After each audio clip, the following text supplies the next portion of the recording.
बिस्मिल्लाहिर्रहमानिर्रहीम। अस्सलामुअलैकुम। ज़ायक़ा पकवान 786 में आपको खुश आमदीद कहती है।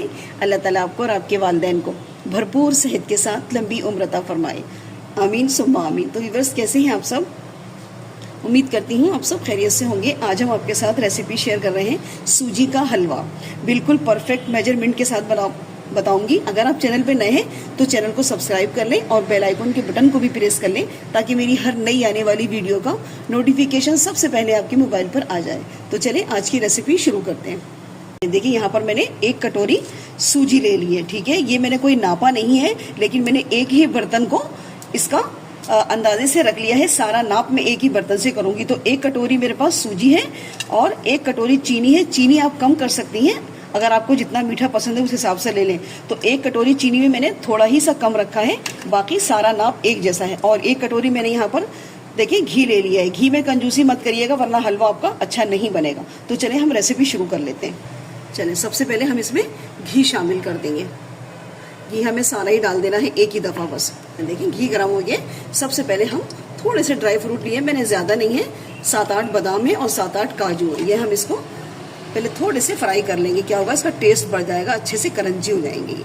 चलिए, बस हल्का सा हमने इसको फ्राई कर लिया, बहुत ज़्यादा इसको ब्राउन नहीं करना है, बस एक करंज आ जाए इसके अंदर, खाने में ज़रा अच्छा लगता है। आप ऐसे भी डाल सकती हैं लेकिन ऐसे ज़रा टेस्टी हो जाता है। तो बस इसको हम निकाल लेंगे। बादाम और काजू फ्राई करके निकाल लिया। अब इसी घी में हम डाल देंगे सूजी, और सूजी को बिल्कुल लो आंच पे हमने भूनना है। सूजी को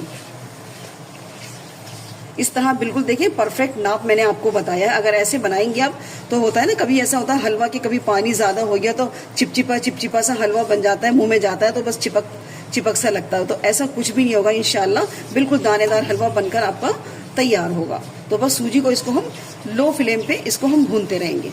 2 मिनट के बाद मैं इसके अंदर डाल रही हूँ। देखिए 1 चम्मच बेसन है, तो मैंने बेसन को छान लिया है। सिर्फ 1 चम्मच डालना है, ज्यादा नहीं, नाप के जिससे हम खाना खाते हैं वो चम्मच, ज्यादा बिल्कुल भी नहीं डालना। इससे क्या होगा, आपकी सूजी के हलवे पे ना अच्छी सी शाइनिंग भी आ जाएगी और थोड़ा सा ये कलर भी इसका अच्छा आ जाएगा।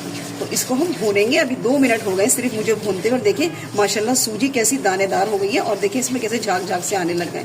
जब झाग आने लगे ना, आप समझ जाएंगे सूजी हमारी अच्छे से भुन गई है। अब बस अब बेसन को भी हम भूनेंगे इसमें कम से कम 1 से 1.5 मिनट और। चलिए, देखिए सूजी भी अच्छी तरह से भुन गई है, और जो हमने बेसन डाला था ना उसकी भी बहुत प्यारी सी सौंधी सी खुशबू आना शुरू हो गई है। ये देखिए, और देखिए घी कैसे ऊपर को आ गया है। देखिए कितनी दानेदार सूजी हो गई है। अब यहाँ पे थोड़ा सा मेरे पास 3 इलायची थी सब्ज वाली, इसको मैंने ना कूट लिया है। तो मैं इसी तरह इसको डाल दूँ ताकि अच्छे से इसमें खुशबू आ जाएगी। देखिए फ्लेम को मैंने लो रखा हुआ है, तेज बिल्कुल नहीं करना है वरना सूजी आपकी बहुत डार्क कलर की हो जाएगी। बस अब हम यहाँ पे डाल देंगे दूध। तो मैंने उसी कटोरी से 3 कटोरी दूध नाप के ले लिया। आप चाहें तो इसकी जगह पानी भी ले सकती हैं, कोई इशू नहीं है। दोनों ही में अच्छा बन जाएगा आपका हलवा। और बस यहाँ पे डाल दूंगी मैं थोड़ा सा, देखिए फूड कलर है, जरा सा, बहुत ज्यादा तेज नहीं कलर, हल्का सा डाल रही हूँ बस।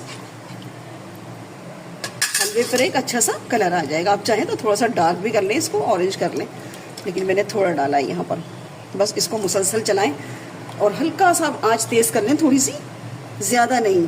जैसे दम वाली आंच होती है उससे थोड़ा सा तेज रखें आंच को, और हल्की हल्की आंच पे इसको पकाते जाएं। देखिए कम से कम 3 मिनट से भी मुझे ज्यादा हो गया, मैं इसको मुसलसल चलाए जा रही हूँ। और देखिए जैसे जैसे हलवा पक रहा है ना, सूजी पक रही है, तो ये देखिए अपनी क्वांटिटी से डबल हो गया। ये देखिए, और कैसे फूलता जा रहा है। ये देखिए माशाल्लाह कितना दानेदार हलवा बन गया है। तो इसको मैं अभी थोड़ा सा और पकाऊंगी क्योंकि अभी ये बहुत ज्यादा पतला है। चलें, यहाँ पे डाल देंगे हम मेवा। कम से कम 5 मिनट में इसको लो फ्लेम पे पकाती रही हूँ सूजी को। ठीक है, और इसी के साथ डाल देंगे हम चीनी। चीनी बिल्कुल शुरू में मत डालिएगा वरना क्या होगा, सूजी के साथ और ना दूध के साथ पक के चीनी का जो है ना शीरा बन जाता है, और वो हलवा फिर क्या होता है कि हार्ड हो जाता है। चीनी हमेशा आप एंड में डालिएगा। बस इसको भी हम थोड़ा सा और इसको हम थिक करेंगे। चलें, देखिए हलवा हमारा तैयार हो गया। और देखिए इसकी कंसिस्टेंसी कितनी बेहतरीन है, क्योंकि हलवा थोड़ा सा और जमेगा लेकिन ज्यादा नहीं जमेगा इंशाल्लाह। और जब भी आप इसको खाएंगी ना 3 से 4 घंटे तक हलवा आपका बिल्कुल सॉफ्ट ही रहेगा, ये हार्ड नहीं होगा। माशाल्लाह मुंह में जाएगा और हलवा घुल जाएगा। तो बस यहीं पर हमें फ्लेम बंद करना है, इसी पॉइंट के ऊपर। देखिए पूरा जो घी है वो बिल्कुल सेपरेट हो गया है। बस, तो आज की रेसिपी हमारी तैयार है। रेसिपी अच्छी लगे तो लाइक और शेयर जरूर कीजिएगा, और चैनल पे नए हैं तो चैनल को भी सब्सक्राइब कर ले। मिलते हैं नेक्स्ट वीडियो में एक नई रेसिपी के साथ। अल्लाह हाफिज।